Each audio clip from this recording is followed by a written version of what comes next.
तो एसडीएम ज्योति मौर्य अब फंसती हुई नज़र आ रही हैं। फंसती हुई इसलिए नहीं कि उन्होंने अपने पति को धोखा दिया या उनका लव अफेयर किसी और के साथ शुरू हो गया शादीशुदा होने के बावजूद, तो इसलिए जो है कानून उन पे कार्रवाई कर रहा है, सरकार उन्हें नौकरी से निकाल रही है। ऐसी बात नहीं है, ना हो सकती है, क्योंकि अब आप किसी को अपने पति पत्नी में एक दूसरे को धोखा दें, झगड़ा करें, तलाक लें, इससे सरकार को कोई मतलब नहीं है। वो आपकी नौकरी से नहीं निकालेगी, ना ही कोई प्राइवेट कंपनी में आप नौकरी करते हैं तो आपके निजी ज़िंदगी में जो चल रहा है कंपनी आपको निकाल देगी नौकरी से, वो बात नहीं है। नौकरी पर ख़तरा इसलिए आया है क्योंकि इनके खिलाफ़ कुछ भ्रष्टाचार के आरोप भी सामने आ रहे हैं। सुनने में आया है कि 10-10 लाख रुपए उन्होंने घूस लिए हैं शुगर मिल के किसी जनरल मैनेजर के पद पे, जहाँ ये कार्यरत है वहाँ रहते हुए।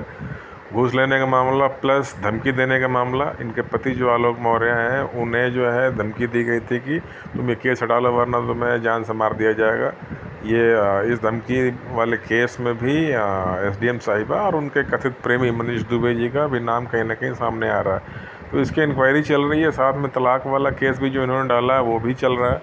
तो इसमें जब भी जो चर्चा में विषय ये है कि जो पिछली कहानी थी वो तो लोग जानते हैं कि भाई 13 साल पहले इनकी शादी हुई थी, अरेंज मैरिज थी। समाज के बीच में जो शादियां होती है, सोशल मैरिज, अरेंज मैरिज, वैसी हुई थी। उसके बाद जो है शादी के 2-3 साल बाद इनके पति की सरकारी नौकरी लगी क्लास 4 ग्रेड में, जो कि एक तरह से चपरासी या स्वीपर वाला ग्रेड होता है, जो भी है।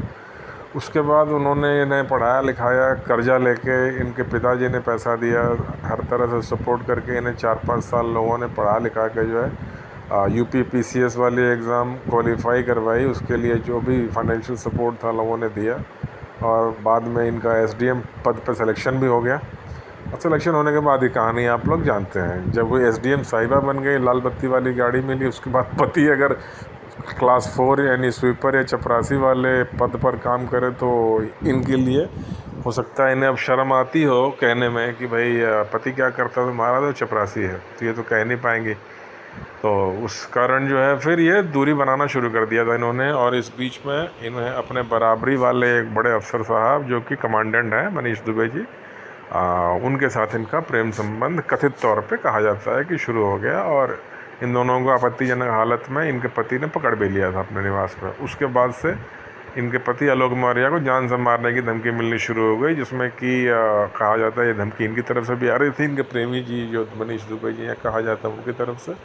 और इनकी घर की निगरानी शुरू हो गई थी इनके पति की कि भाई जहाँ मौका मिले मार दो। तो इस डर से बेचारा इनके पति ने घर छोड़ दिया, घर छोड़ के भाग गए और बाहर जाके मीडिया में सारी बातें लीक की। शायद इन्हें सचमुच अपना जान का भय हो गया था। अब तो लोग कहते हैं कि अगर इन्होंने मीडिया में इतना हल्ला नहीं मचाया होता, केस हाईलाइट नहीं हुआ होता, तो क्या पता इनकी हत्या हो जाती और ये सारा मामला दब जाता।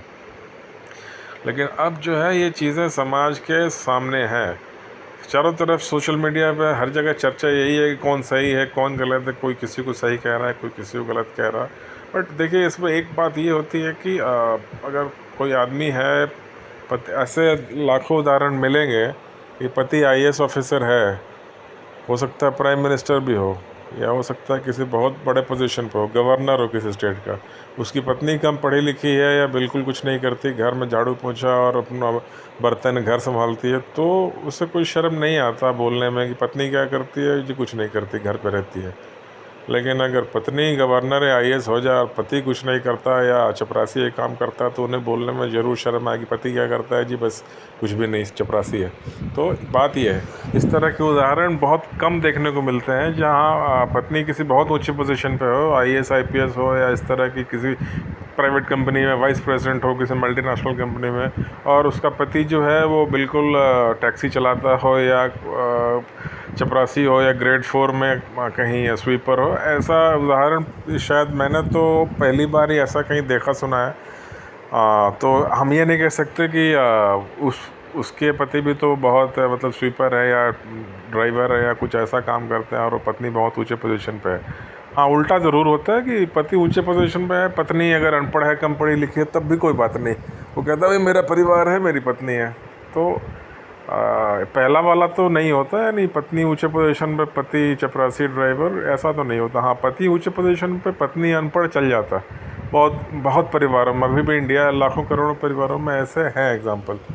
तो खैर बहरहाल जो भी है, ये तो उनका रहा आपसी मामला। अब बात है ज्योति मौर्य फंस क्यों रही है। फंसने का कारण ये है कि भाई किसी प्राइवेट कंपनी को या किसी सरकार को आपकी नौकरी से कोई प्रॉब्लम नहीं, क्योंकि आप तब तक जब तक कि आप नौकरी के साथ कोई गड़बड़ घपला ना करें।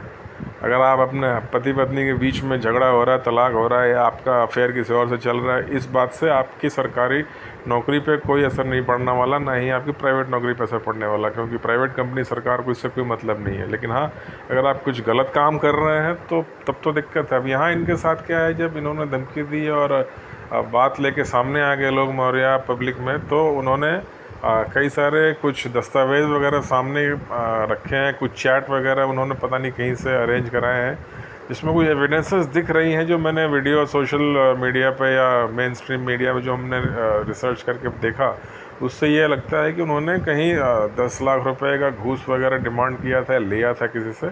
एक तो वो भ्रष्टाचार घूस लेने वाला केस बन रहा है, फिर ये जो धमकी देने वाली बात है, इसके भी कहीं ना कहीं ऑडियो वगैरह शायद कुछ है इनके पति के पास, जिसको लेके उन्होंने कंप्लेन की है।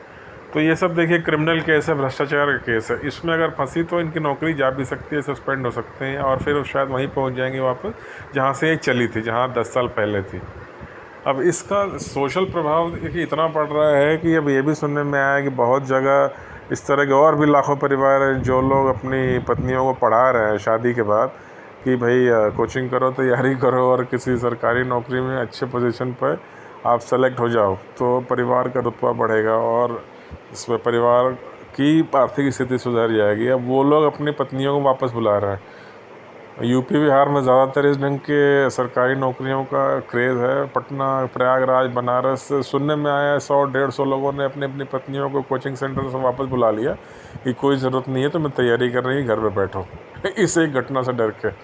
और तो ये कह रहे हैं कि भाई हर कोई ज्योति मौर्य नहीं है, हम ज्योति नहीं है। तो एक ये बात आ गई है। दूसरे की एक और इंटरेस्टिंग एफिडेविट सोशल मीडिया पे आपको देखने को मिलेगा, जहाँ पे किसी लीला देवी जी ने एक एफिडेविट किया है कि मैं ये एफिडेविट करती हूँ और वचन देती हूँ कि अगर मेरी सरकारी नौकरी लग गई ऊंचे पोजीशन पे, तो मैं अपने पति को धोखा नहीं दूंगी, नहीं छोड़ूंगी। तो ये मामला इतना तूल पकड़ चुका है।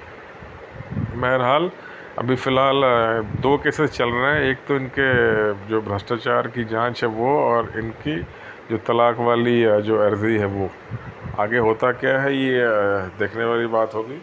मगर हाँ, एक सामाजिक ताना बाना जो है वो कहीं ना कहीं टूटता हुआ नज़र आ रहा है, क्योंकि प्राकृतिक रूप से भी कोई किसी, अब ये एक मर्द औरत वाली बात नहीं है, लेकिन हाँ लोग कहते हैं ना कि रिश्ते बराबरी में होते हैं।